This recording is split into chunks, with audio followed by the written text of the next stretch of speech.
ప్రకాష్ రాజ్ కూడా అలసలైపోతుంది కదా. శ్రీరాముడు దేవుడు కాదు, వలస కూలి.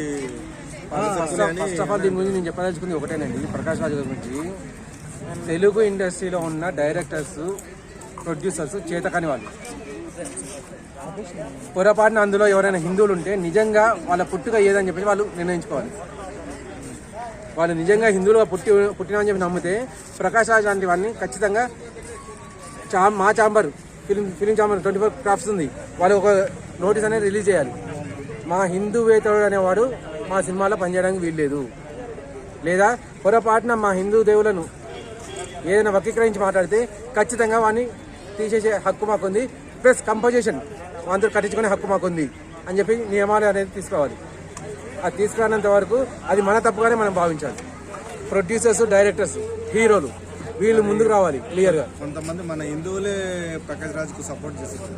అదే చెప్తున్నా కదండి, నాస్తికత్వం మన హిందువుల్లో నాస్తికత్వం పెరిగిపోయింది. ఆ నాస్తికత్వం పోవాలంటే పాఠ్య పుస్తకాల నుంచి రావాల్సిందే క్లియర్గా. పాఠ్య పుస్తకాల నుంచి వస్తే కానీ వాళ్ళకి కూర్చోబెట్టి చెప్పాలి చిన్నప్పటి నుంచే.